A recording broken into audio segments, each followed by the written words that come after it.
जब व्यक्ति स्वयं को प्यार करता है तभी औरों को प्यार करता है। जब व्यक्ति स्वयं का ख्याल रखता है तभी औरों का ख्याल रखता है। तो इस बात को एक वैचारिक आंदोलन के रूप में प्रस्तुत किया गया है इस बार। और योगा एक बहुत महत्वपूर्ण सॉफ्ट स्किल है। और जब आप आध्यात्मिक लेवल पे इम्प्रूव करते हैं तो आप ऑटोमेटिक तरीके से लोगों से जुड़ेंगे, समाज से जुड़ेंगे, इस संसार के लिए कुछ अच्छा करने की कोशिश करेंगे। हेलो एंड नमस्कार दोस्तों, संवाद के इस 8वें एपिसोड में आप सभी लोग का स्वागत है। आज इस एपिसोड में हम लोग चर्चा करेंगे अंतर्राष्ट्रीय योग दिवस की। भारत इस वर्ष अंतर्राष्ट्रीय योग दिवस का ये 10वां वर्ष है और इस उपलक्ष्य में हमारे साथ जो इस टॉपिक पे डिस्कशन करने के लिए आरसी सिन्हा सर हैं। ये सीनियर फैकल्टी नेक्स्ट IAS हैं और एक्स IPS भी रह चुके हैं।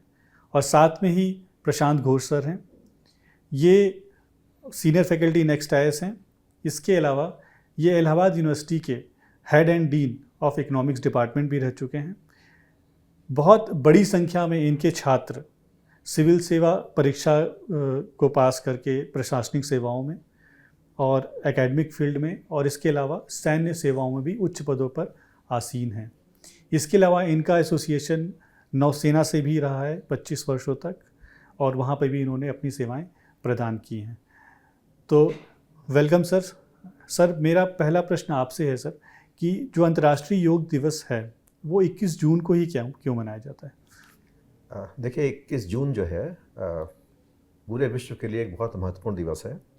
और इस दिन को उत्तरी गोलार्ध, जो हमारा नॉर्दर्न हेमिस्फीयर है, उसमें ये सबसे लंबे दिन के रूप में है।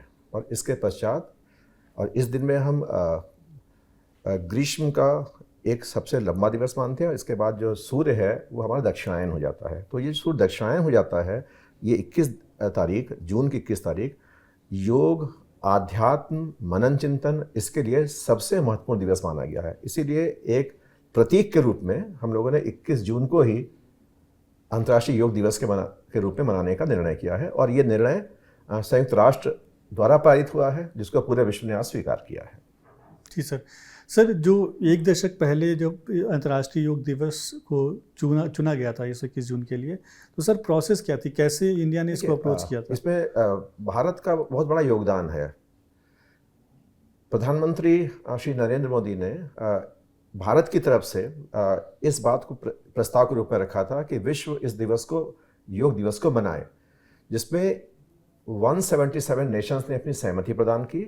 उसके बाद अगले ही वर्ष यानी 2015 से संपूर्ण विश्व ने इस दिन को अंतर्राष्ट्रीय स्तर पर योग दिवस के मनाने का संकल्प लिया था। तो ये उसकी प्रक्रिया रही। अर्थात ये भारत का एक महत्वपूर्ण योगदान है विश्व में। जब हम कहते हैं कि भारत एक आध्यात्मिक गुरु के रूप में उभर रहा है, उसका ये सबसे बड़ा प्रतीक है कि हमने योग को अंतर्राष्ट्रीय मंच पर लाके खड़ा कर दिया है। केवल ये भारत के जनमानस तक सीमित नहीं रहा है। जी सर, बिल्कुल सही बात कहा सर आपने। सर, इस साल का जो स्लोगन है वो है yoga for self and society. Sir, इसका क्या महत्व है? हाँ, ये slogan yoga for self and society, सरल शब्द से हिंदी में कहूँ तो योग स्वयं के लिए और समाज के लिए। सबसे पहले मैं इसको जोड़ना चाहूँगा कि डॉक्टर साहब ने जैसा अभी कहा कि 177 देशों ने इसका समर्थन किया जब हमारे प्रधानमंत्री ने ये प्रस्ताव रखा था।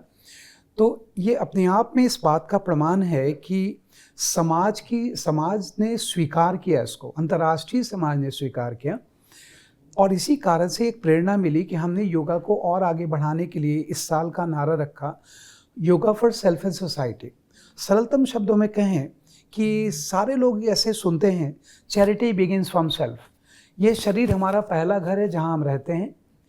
तो प्यार स्वयं से शुरू होता है। जब व्यक्ति स्वयं को प्यार करता है तभी औरों को प्यार करता है। जब व्यक्ति स्वयं का ख्याल रखता है तभी औरों का ख्याल रखता है।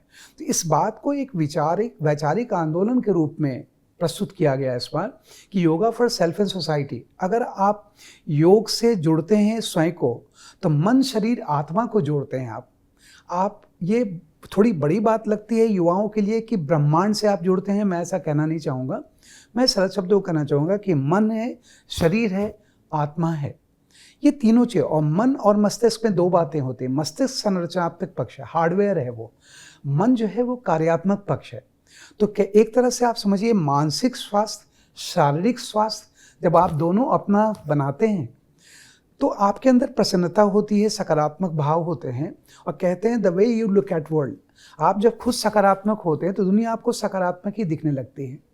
तो ये एक वैचारिक आंदोलन के रूप में चलेगा, इसका बहुत अच्छा परिणाम दिखेगा कुछ ही वर्षों में। ऐसे मेरा आशा और विश्वास है कि योगा स्वयं के लिए, समाज के लिए, व्यक्ति स्वयं के साथ धीरे धीरे अगर जुड़ता जाए, ये आध्यात्मिक गतिविधि भारी भरकम शब्द के रूप में ना देखे, इसे वो स्वयं के रूप में भी देखे, चिंतन के रूप में देखे, संयम करने के रूप में देखे, अनुशासन के रूप में देखे। और विशेष रूप से सिविल सेवा के जो प्रत्याशी हैं उनको मैं कहना चाहूँगा कि सिविल सेवक के रूप में पूरे समाज को अनुशासित करना है उन्हें। जब तक वो स्वयं अनुशासित नहीं है, समाज को कैसे अनुशासित करेंगे? तो इसलिए स्वयं अनुशासन से सामाजिक अनुशासन, स्वयं की सेवा से समाज की सेवा, इससे स्वयं योग से समाज की ओर ले जाना बड़ा व्यापक है ये।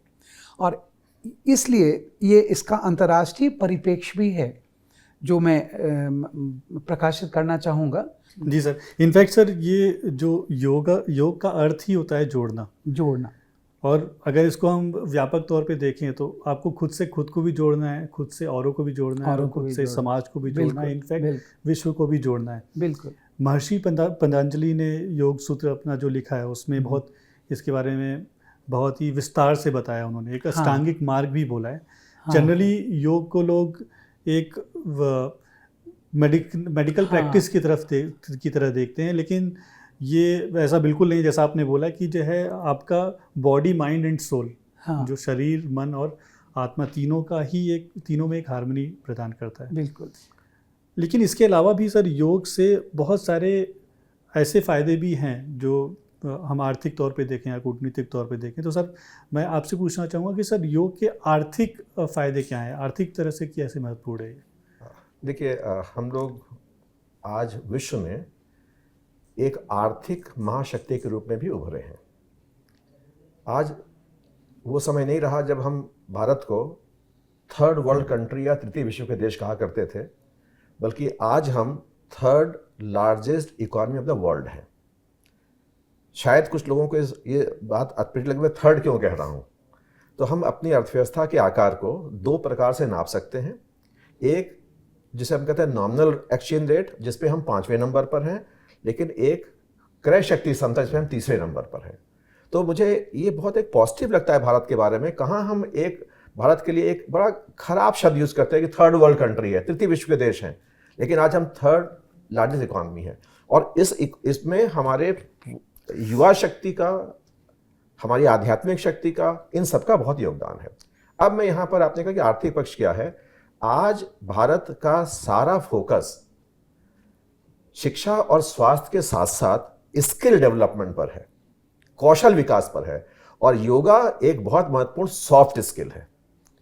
सॉफ्ट स्किल है जो हमारे लिए न केवल अपने लिए आय अर्जित करने का साधन है, बल्कि योग सीखकर हमारे बहुत सारे गुरु अब विदेशों में अपनी सेवाएं प्रदान कर रहे हैं।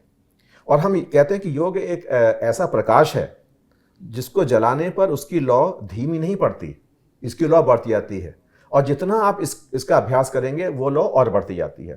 तो आज हमारे बहुत सारे भारतीय जो यौगिक क्रियाओं में निपुण हैं, वो विश्व के अनेक देशों में एक बहुत महत्वपूर्ण संस्थाओं को स्थापित करने और विकसित करने में सक्षम हुए हैं, और उनके बहुत बड़ी संख्या में शिष्य वहाँ पर शामिल हो रहे हैं। तो हमने इसको सॉफ्ट स्किल के रूप में, एक इकोनॉमिक बेनिफिट के रूप में भी स्थापित किया है। तो ये उसका एक पक्ष है जो केवल देश में ही नहीं, और तमाम विश्वविद्यालयों में आज योग के विभाग खुले हैं। पहले हम शारीरिक शिक्षा विभाग खोलते थे, आज शारीरिक शिक्षा के साथ में योग के विभाग खुले हैं, और इसमें पीएचडी के भी अध्ययन हो रहे हैं। इसमें आप फैकल्टी भी बन रहे हैं। तो ये सारा हिस्सा जो है वो युवाओं के लिए भी, और जो युवा अवस्था से बाहर निकल चुके हैं उनके लिए तो और भी, या बहुत उच्च आयु के लोग भी भारत में और विदेशों में योग के माध्यम से आर्थिक अर्जन करने में सहायक हो रहे हैं। तो ये हमारे अर्थव्यवस्था को सशक्त बनाने का भी एक बहुत बड़ा माध्यम बन रहा है। केवल हम वस्तुओं और सेवाओं को नहीं बेच रहे हैं, अब हम इन आध्यात्मिक रूप से जुड़े हुए उस क्रिया को विश्व तक प्रचारित कर रहे हैं जिससे विश्व मानस अब तक प्रायः अछूता था, अनभिज्ञ था। और इसे हर वर्ष जब हम मना रहे हैं तो इसका प्रचार प्रसार विश्व स्तर पर बहुत अधिक हो रहा है। तो ये उसका आर्थिक पक्ष बहुत महत्वपूर्ण है। जी सर आपने जैसे सही बोला, मतलब इसके बहुत सारे डायरेक्ट और इनडायरेक्ट दोनों तरह के ही हमें आर्थिक फ़ायदे देखने के लिए मिलते हैं। और क्योंकि योग का जन्म भारत में हुआ है, तो भारत के जो योगा इंस्ट्रक्टर हैं उनकी वैल्यू भी न केवल इंडिया में, फ़ॉरेन में भी काफ़ी ज़्यादा रहती है। और जैसा आपने बताया कि बहुत सारे विभाग खोल रहे हैं, इवन प्रशासनिक अधिकारियों को भी योग की ट्रेनिंग दी जाती है। किरण बेदी मैम थी, तो यहाँ पे उन्होंने तिहाड़ जेल में भी काफ़ी योग का चलाया था उन्होंने, तो वो काफ़ी सराहा गया था उस चीज़ को।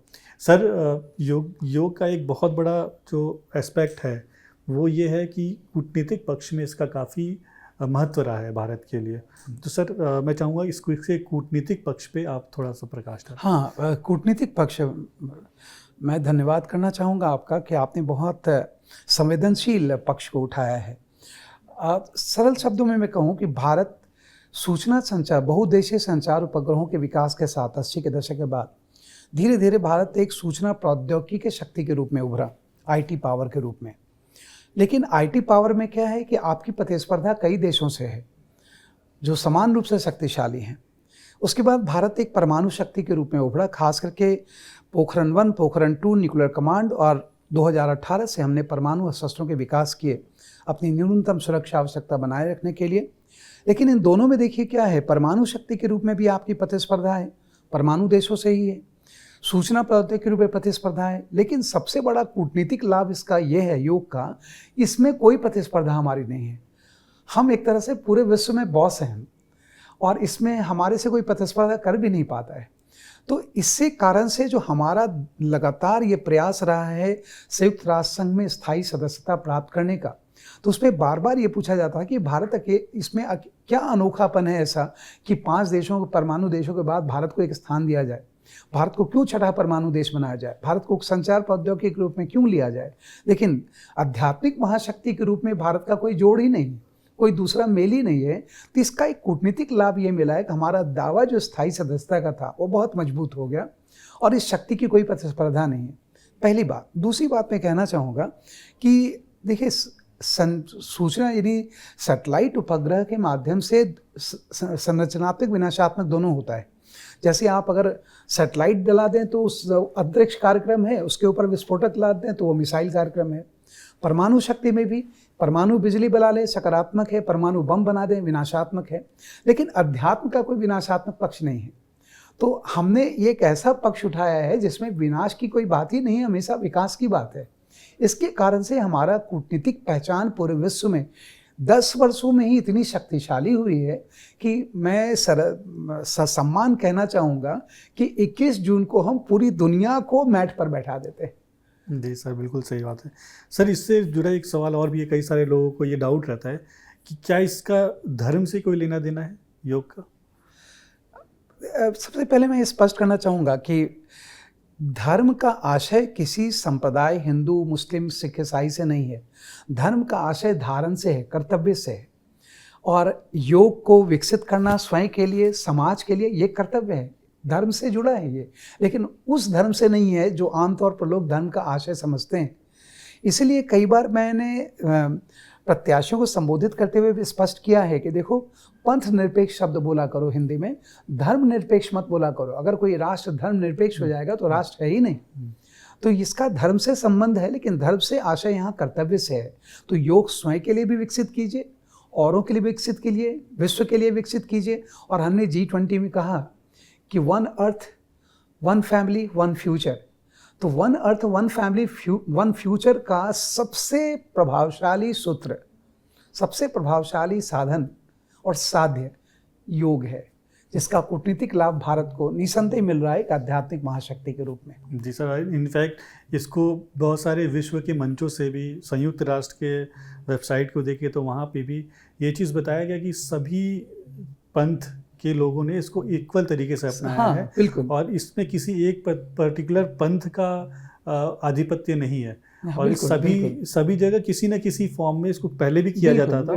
और क्योंकि ये जो योग है ये बहुत सिस्टमाइज्ड तरीका था जो इंडिया में था, इसलिए इसको फॉलो किया गया है। सर इससे ही जुड़ा एक क्वेश्चन आपसे और है सर कि एक सामान्य जो नागरिक है या सामान्य जो एक मनुष्य है वो किस तरीके से देखे योग को? अपने लिए? कहते हैं ना कि लोग ऐसे बोलते हैं, सामान्य व्यक्ति के लिए मैं कहना चाहूँगा कि लोग ऐसे बोलते हैं, healthy body has healthy mind. मेरे संज्ञान में ये उल्टा है, हेल्दी माइंड में हेल्दी बॉडी होता है। अगर आपका मन स्वस्थ है तो अस्वस्थ शरीर भी होता है, तो आप उसको सकारात्मक लेते हैं, कोई बात नहीं, आज बुखार है, सर्दी है, हो जाएगा, कल ठीक थे, आज थोड़ा सा नासाज है, कल फिर ठीक हो जाएंगे। लेकिन अगर मन आपका अस्वस्थ है तो छोटी छोटी बीमारी भी आपको परेशान करती है। तो कहते हैं रीज़न टू स्माइल, मुस्कुराने का एक जरिया है ये। तो योग के माध्यम से सबसे अच्छी बात जो आती है, इसको भारी भरकम ना रखा जाए, इसके लिए कोई योगासन करने की ज़रूरत नहीं। अगर आप शांत चुपचाप बैठते भी हैं, अपने बारे में सोचते हैं, वही समझ लीजिए मेडिटेशन है। स्वयं को जानने की आत्म अनुभूति करना, स्वयं को महसूस करना, मैं कहाँ हूँ, मैं कौन हूँ, मैं क्या करना चाहता हूँ, क्यों नहीं कर पाता हूँ, और भी क्या करूँ। तो इससे आप अपने आप को जानने लगते हैं, और जब आप अपने आप को जानने लगते हैं, आपको शांति मिलती है, संयम मिलता है, अनुशासन मिलता है, मन प्रसन्न होता है। तो उसके बाद कहते हैं the way you look at world, मन चंगा तो कठौती में गंगा। तो आपको चारों तरफ गंगा ही दिखती है फिर। तो योग का सबसे बड़ा योगदान यही है। योग अपने आप में एक योगदान है कि अगर योग है तो योगदान है आपका। अगर आपने योग किया है तो आपका योगदान कोई रोक नहीं सकता। तो इसको सरलतम शब्दों में ये समझे कि अगर आप समाज में सही में कोई पहचान बनाना चाहते हैं, IAS और IPS बनने से ही पहचान नहीं बनेगी आपकी, आपके योगदान से बनेगी। और योगदान के पहले योग को जान ले तो ज़्यादा अच्छा है। जी सर, आपने IAS IPS की बात की जी। सिविल सेवा परीक्षा में सर, ये जो इस तैयारी में जो परीक्षार्थी हैं, क्या योग का उनके लिए भी कोई महत्व है? देखिए, मैं इस बात को अगर यूँ रखूं कि किसी भी यौगिक क्रिया में दो चीज़ें शामिल हो जाती हैं, एक आपका शरीर और एक आपका मन। शरीर का आप मूवमेंट करते हैं किसी भी क्रिया में, लेकिन मन शांत रहता है, एकाग्र होता है। तो ये मूवमेंट और एकाग्रता, ये दोनों योग के दो हिस्से हैं। और किसी भी विद्यार्थी के लिए जब वो पढ़ाई करता है, अध्ययन करता है, तो उसकी आंखें मूव कर रही हैं, उसकी उंगलियां मूव कर रही हैं, लेकिन अगर उसका मन एकाग्र है तो विषय को तुरंत वो समझ लेता है, याद कर लेता है। तो योग से आपकी शारीरिक क्षमता बढ़ती है, आपकी मानसिक क्षमता बढ़ती है, आपकी स्मरण शक्ति बढ़ती है। और अगर आपकी शारीरिक मानसिक स्मरण शक्ति बढ़ गई तो निश्चित रूप से आप एक सफल अभ्यर्थी के रूप में उभरते हैं और आप सफलता प्राप्त करते हैं। तो ये जो बहुत पक्ष है इसका, कभी होता है कि हम सारी चीज़ें एक साथ चल रही हैं, लेकिन इसमें देखिए मन शांत किंतु शरीर एक्टिव।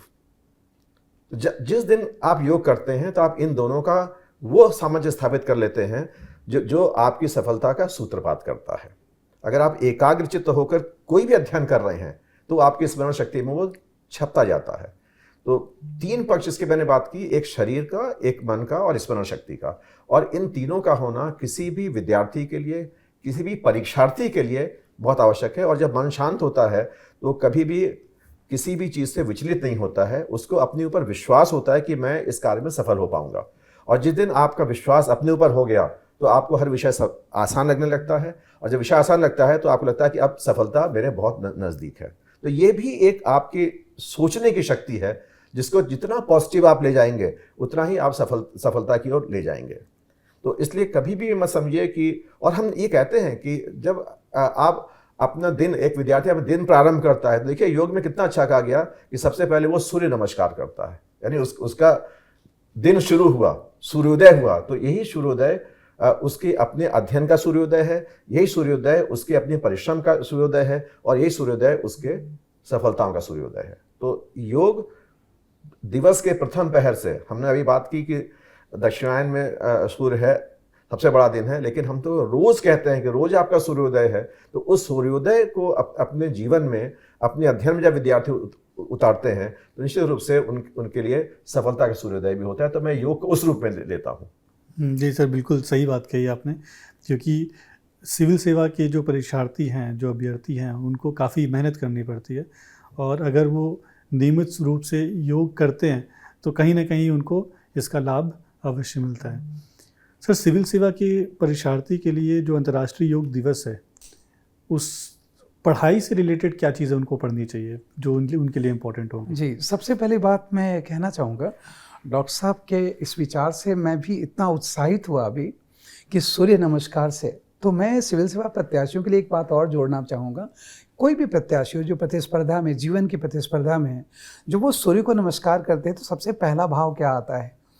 सूर्य नमस्कार, योगासन छोड़ दीजिए, सामान्य रूप से क्या भाव आता है सूर्य को नमस्कार करते हुए कि ये असंख्य जीवन में प्रकाश भरने वाला, उसको मैं देख रहा हूँ। अगर इनका अंश मात्र भी चरित्र मुझ में आ गया, तो मैं कम से कम कुछ हजार लोगों के जीवन में तो प्रकाश भर ही सकता हूँ। पहली बात। दूसरी बात, जीवन में उतार चढ़ाव होते हैं।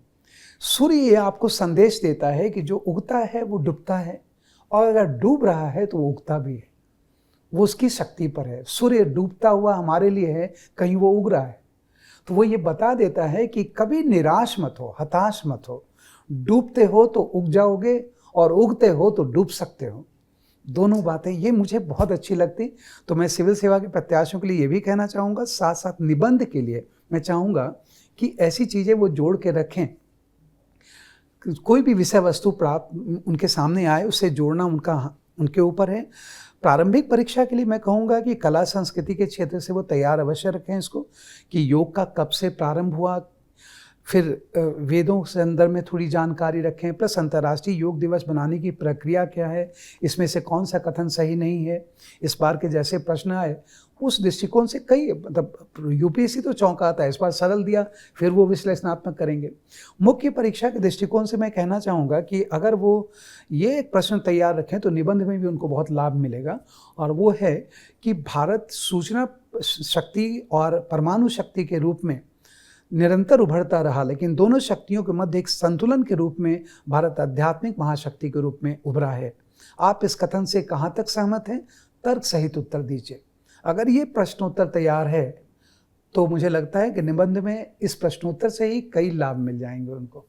जी सर, थैंक यू सर। आप बताना चाहेंगे कुछ परीक्षार्थियों को कि क्या उनको तैयार करना चाहिए अगर इंटरनेशनल योगा डे है तो? देखिए, जैसे अभी सर ने कहा कि यूनाइटेड नेशंस के जितनी भी तिथियां हैं, जितने भी दिवस मनाते हैं, वो सब तो सवाल में आते ही हैं। चूंकि इस वर्ष योग दिवस का 10 साल पूरा हुआ है, तो कोई भी दशक हो, 25 साल हो, 50 वर्ष हो, जब ऐसे एक हम ऊंचाई छूते हैं तो वो उस वर्ष के लिए बहुत इंपॉर्टेंट हो जाता है सवाल। इसलिए विद्यार्थियों को प्रथम योग दिवस कब मनाया गया, उसका थीम क्या था, उससे लेकर केवल 10 ही तो योग दिवस मनाया गया अंतर्राष्ट्रीय स्तर पर, उन 10 वर्षों के योग दिवस के थीम भी याद करने चाहिए, और उस थीम के बारे में अपने विचार दे। कि जैसे अभी हम लोग चर्चा कर रहे थे कि इस वर्ष का जो विषय है yoga for self and society, तो मान लीजिए केवल इसी पर लिखने को आ गया कि योगा फॉर सेल्फ सोसाइटी से आप क्या समझते हैं, इसका क्या महत्व है, तो उसकी व्याख्या भी कर पाए। तो थीम को याद रखना, कब शुरू हुआ, किस वजह शुरू हुआ, और उन सारे थीम्स का उसका अर्थ क्या है, विशेषकर नवीनतम थीम में क्या कहा गया है, उसका आशय क्या है, उसका महत्व क्या है। अगर वो इसे याद रखेंगे, इन एडिशन टू कि जो भी यूनाइटेड नेशंस के वर्ष बनाए जाते हैं, दशक बनाए जाते हैं बहुत सारे विषयों पर, उनको तो वो याद रखते ही हैं। तो योग दिवस का ये महत्व है कि वो प्री और मेंस दोनों के लिए एक महत्वपूर्ण रूप से आ सकता है, और यहाँ तक कि इंटरव्यू पूछ सकते हैं। बिल्कुल, इंटरव्यू पूछ सकते हैं कि क्या आपने कभी योग किया। तो इसलिए उन विद्यार्थियों को चाहिए कि योग की बेसिक क्रियाओं के बारे में थोड़ी जानकारी भी रखें, और वो अगर योग कर सकते हैं या करते हैं तो ये उनके लिए बहुत उपयोगी भी होगा। जी सर। इनफैक्ट सर एक टॉपिक और है कि योग को जो है इंटेंजिबल कल्चरल हेरिटेज में भी शामिल किया गया है, तो उसके बारे में भी वो जो परीक्षार्थी वो तैयार कर सकते हैं। तो दोस्तों, ये था हमारा आज का एपिसोड। योग को बहुत लोग नैरो तरीके से समझते हैं, केवल वो ये मानते हैं कि ये केवल आसन है या केवल ये मेडिटेशन है, बट जो योग है वो काफ़ी व्यापक है। इनफैक्ट जो पतंजलि जी ने बताया है वो अष्टांगिक मार्ग बताया है, जिसमें यम, नियम, आसन, प्रत्याहार, प्राणायाम, धारण, ध्यान, समाधि 8 स्टेज होते हैं, और ये सारे स्टेजेस बहुत ही साइंटिफिकली डिज़ाइंड हैं। कुछ जो है वो शरीर की शुद्धि के लिए हैं, कुछ मन की शुद्धि के लिए, और कुछ आत्मा की शुद्धि के लिए। और जब ये योग की प्रैक्टिस करते हैं तो आपका बॉडी और माइंड ये तो इम्प्रूव होता ही होता है, साथ में आप स्पिरिचुअल लेवल पे भी इम्प्रूव करते हैं, आध्यात्मिक लेवल पे भी इम्प्रूव करते हैं। और जब आप आध्यात्मिक लेवल पे इम्प्रूव करते हैं तो आप ऑटोमेटिक तरीके से लोगों से जुड़ेंगे, समाज से जुड़ेंगे, इस संसार के लिए कुछ अच्छा करने की कोशिश करेंगे। तो इसके साथ ही हम लोग इस एपिसोड का समापन करते हैं। आपको जो भी सुझाव देने हैं वो आप हमें ज़रूर दीजिए कमेंट सेक्शन में। आप ये भी बताइए कि आपको इसके अलावा कौन से टॉपिक पे डिस्कशन चाहिए। हम कोशिश करेंगे वो टॉपिक भी आपके लिए डिस्कशन के लिए हम लोग लेके आएँ। इसमें आपको कोई फर्दर इम्प्रूवमेंट के लिए भी सजेशन देना है तो वो भी दे सकते हैं। और हमसे जुड़े रहने के लिए बहुत बहुत धन्यवाद। जय हिंद।